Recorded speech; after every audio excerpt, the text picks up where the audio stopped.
Hello everybody and welcome to Benvarmeren's Breakdowns. This time we're taking a look at patch 7.2, the patch notes of that patch. It just came out and we'll just jump straight into it. I've really been looking forward to having more time to look at patch notes, so this is exciting for me. First off, we have Orc, who is getting launched in patch 7.2. Then we have Akali, who's getting 10 ability power buff on her Shadow Dance radio. And I think the thing about Akali is that while she's not bad, she's definitely not the best assassin anymore.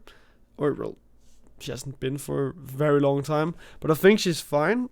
This is not going to be breaking her. It's not going to be like a game-breaking buff that's going to be making her come back into the meta. But I do definitely think that just giving her that slightly stronger buff, making her a little bit better, is going to be good enough. I need to get this down real quick, I can see.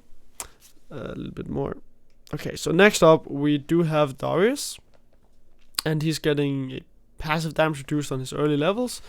And his Q damage is also reduced when hit by the handle. So that means that Darius as a Juggernaut needs to have you stay out in the zone, like a little bit outside of his body, outside of his handle of the axe, because if you get close to the hilt, then you'll take less damage, which is good, but you don't really want to be that close to Darius. So he needs to be able to kite you, so to say, in order for you to take the maximum amount of damage by getting close to the Q, the Desmond, getting close to the handle.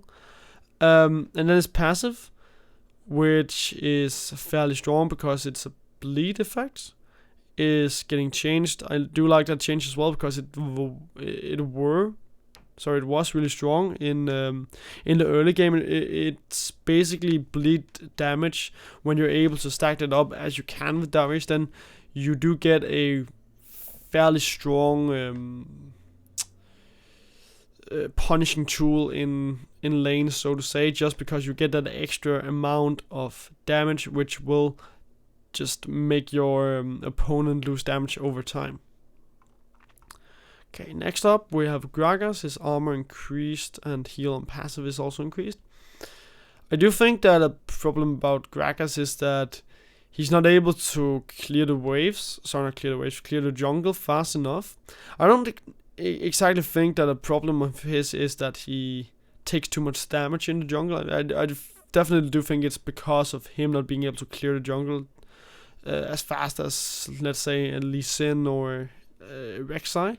So while this will give him a little bit better of a chance of surviving the jungle, the wave clearing in the early game, I don't think this is the way to bring him back. Yes, obviously, right, they changed the jungle fairly earlier in the season, around 6.24 or 7.1. Can't quite remember, but I do think he needs more damage. I don't think that this is really the biggest problem for him. So it's fine for him to get a little bit more sustain in the early clears, but it's definitely not the best way to bring him back. And I do think he needs more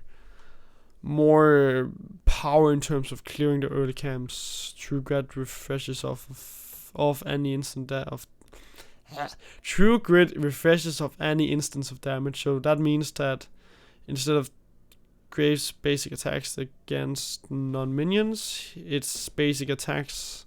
Okay, it's a bug fix. I don't care. E radio down.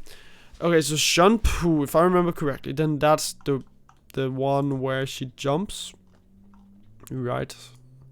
Yes, okay, so she jumps to her opponent. So it does allow her to like all in earlier on. And I have been taking a little bit of a look at LCK VODS, and she's really strong in there. So I do think that Shunpu could be a way of like nerfing her a little bit, because you can use it fairly quickly in succession You can repeat it quite a lot, which allows Katarina to go in and out all the time. I do think a Q is perhaps a bit stronger than an E, but this is definitely a way to like shut it down a little bit in the early game because of attack damage being a bit easier to stack up in the early game than ability power. And Lulu's passive damage up and mana Q cost of mana. The mana cost of Q has been reduced. So also thing about Lulu is that she's not really a solo laner anymore. She's not an ability power carry, so to say, anymore as she used to be. So that means that she has to go down to the bottom side. And she's always been used as a bit of a survive lane, win lane kind of style, where you get the dominance, you get the grip of the lane just because you can poke so much with picks and you get little lands. So I do think that this is actually pretty good because she hasn't been very good for a long time, just because there's been people that do what she does better. Like you have Vel'Koz, who's able to poke with his Q. You have Karma, who's able to poke with her Q as well. Even Syra is basically the same as Lulu. So I think that this is definitely a way to perhaps get her back. I'd say that you might need to add some damage onto Glitterlands, because right now in the current meta you are looking more at ability power supports, where you want to be able to poke more than you want to be able to sustain and survive in lane. Then we move on to Master Yi. Double strike no longer fizzles if the first hit kills a unit. Meditate pauses E and R durations and stack double strike. Whoa. Must now grant Master Yi 1 strike of double strike per second while channeling. So this is interesting because it'll help him with his early clears as well, if he's able to utilize the double strike right. But also his meditate in the early clears would help him get more damage like very quickly, just because of the double strike. So I do think this is some smart changes, more convenience wise than damage wise, but it's a nice change, and I do think he'll like that. He'll think that's great. Master Yi gives a thumb up, so he likes it. Nelly, base health and humans E heal up. Human V now functions like a ward. Ooh, so that's really interesting. So base health, yeah, she needs a little bit of health because she definitely isn't able to clear as fast anymore. And with minions being stronger, you need more health to get through the early clears. But the traps being invisible are very, very interesting, because that does allow for some new interactions. However, she won't be able to like have unlimited of them, or unlimited of traps anymore. So that's also very interesting, a new mechanic. I'm definitely looking forward to seeing how that'll work out, and I think that's a good change because it'll allow for some new interactions where people won't be able to see the traps, and therefore she can, like a Caitlyn, like surprise people with the huge amount of burst that she can make because of the traps. And then obviously because of her health buff, like her base health buff, you need to like give her some buffs on her primal search as well, because that'll allow her to get through the early clears as well. More healthy, just because she gets more healing that way and more sustain.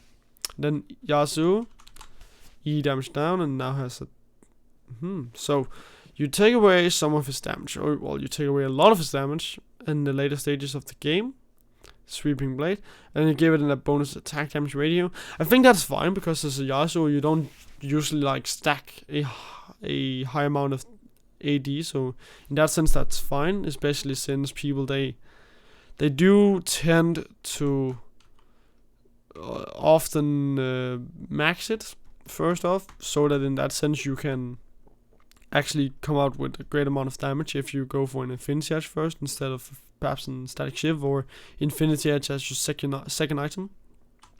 Lethality is getting 20% extra of its value as flat armor penetration. I do like that. You need to get that, give that stat something new. So in that sense, I really like the change because it's actually like a lot of extra percentage that you get, and I'm actually pretty sure that this would bring back lethality just because of that extra damage that you now get off of the flat armor penetration. Duskblade of Draktar. Damage after having not been seen increased. Good enough. You don't really use that item a lot. Only really rank going, perhaps K6 using it. I don't even think that like Talon uses it too much. So I do think that's a good change, and it'll help you, or it'll help the item get a bit more into play, just because it's actually like 25 damage is actually fair enough. It's not game breaking, but it's okay, and it can be a good buff if people then adapt over to it. Edge of Night, cooldown reduced, fine enough. You also need to get that into play, and 45 seconds is actually pretty huge. I do hope that it'll come back because it's a very interesting item with a lot of ways to be used. I played a game of Ashe lately, like yesterday, where we had a Talon building Edge of Night, and he were able to surprise me quite a lot with that spell shield. So it's a very interesting item, to say the least. Hextech Gunblade, active damage reduced at early levels. Understandable, we saw a lot of people build that, especially like a Corki, Katarina, Akali, and it was really strong, especially on those 3 people. Redemption, health down, heal down at lower levels, mana regeneration up. Good. That item were way too strong for the amount of gold that it cost, so you needed to tone that down. And I do think a huge problem about it was the fact that it healed for so much. So I do like the changes. It's still a strong item in the late game. It's just a little bit weaker in the early game, and I do think that's a good change because it was too strong in the early game, as it only cost 2,400 gold, which is way too cheap for all the stats that you got off of it. Night's Vow, also an item that didn't really get used too much, so making it a little bit cheaper will perhaps convince people to buy it more. I do like the item as well because it is an interesting interaction it has between the tank and perhaps an AD carry or an ability power carry, just because it does bring that that extra defense in that sense. So an Alistar or a Nautilus, Braum, Leona can really make good use of it if you buy it as a support. Eye of Equinox, costing cruise, cooldown reduction added.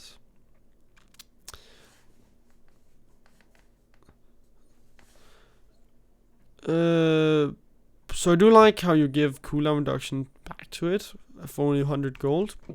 As they write, tank supports aren't really seeing a lot of play, so you need to get them back into the meta somehow, like give them a way or give them an actual chance of seeing play. So I do like the change to give them a little bit more cooldown reduction, especially because you usually want to go for this item anyway. So it's a smart idea to give that cooldown reduction. It's basically just 3 stats for a small amount of gold. And then on sensor, attack speed and health drain buffs now scale with target level. I do like all the changes that they're giving to support items. Ardent Sensor also needed a few buffs because you don't really see that. I do like the fact that they are giving buffs to Redemption, to Knight's Vow, I have Equinox, Art and Sensor, just because all these items, it brings more diversity to the table because of all these items being buffed. And then Chalice of Harmony getting a little bit of magic resistance, not too huge. Jungle tuning, okay, so jungle monsters spawn 3 seconds later. Okay, so a huge problem were that the junglers had too much power in League of Legends. So I do like this idea about making the jungle spawn later, in that sense that it puts them behind of their momentum, and therefore also as a bottom lane or top lane you won't be able to help your junglers fast.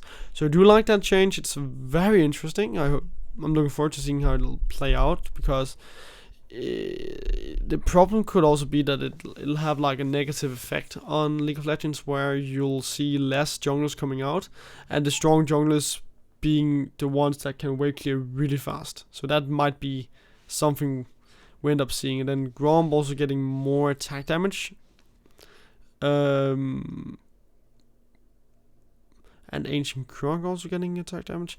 Again, to tune down the junglers, which again, just the fact that now the monsters deal more damage, again, could all add up to the fact that junglers with high damage and high wave clear would just come back into the meta and just be the stronger junglers, because that meant that they could bring more utility. More utility in terms of momentum, in terms of map control, just because they can get out onto the lanes, out into the river faster and get the scuttle crab, etc, etc. And if we move on to the masteries, Courage of the Colossus, duration down, base shield now scales with number of nearby opponents. So I do think that Courage of the Colossus didn't need to like get that much more nerfed. I think it was a fine mastery for now.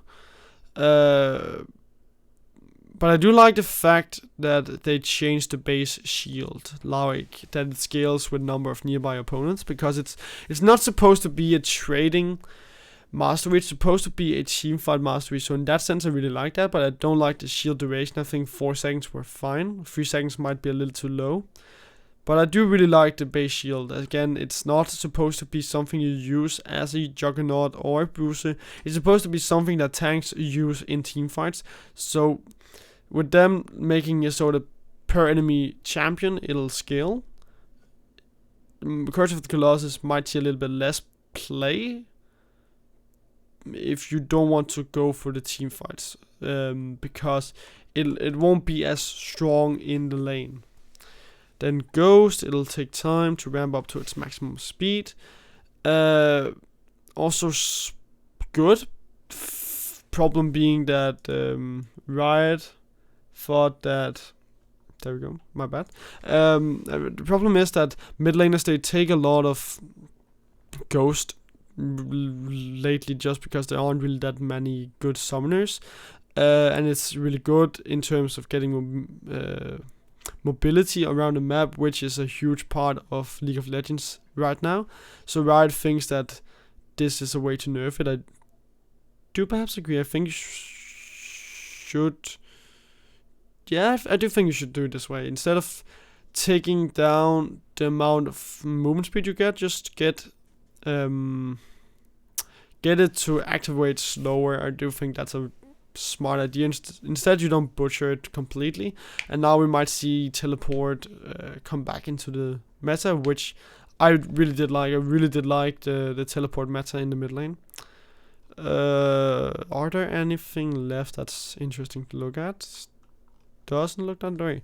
We do have skins. I don't really care about skins and chromas. So I think this is it. Thank you again for watching my second video in my newest series. I do hope you guys enjoy this, and obviously if there's anything that you guys would like to see, if there's anything I should improve on, do leave some feedback down below, or if there's not anything, then leave a like, subscribe, go visit my social media on Twitter and Facebook, and I'll see you next time, because I'll try to keep this series alive, which is a problem for me with Benvarmeren's Continuum. But I'll keep this series alive, and do look out for my YouTube because there's more content come up very soon.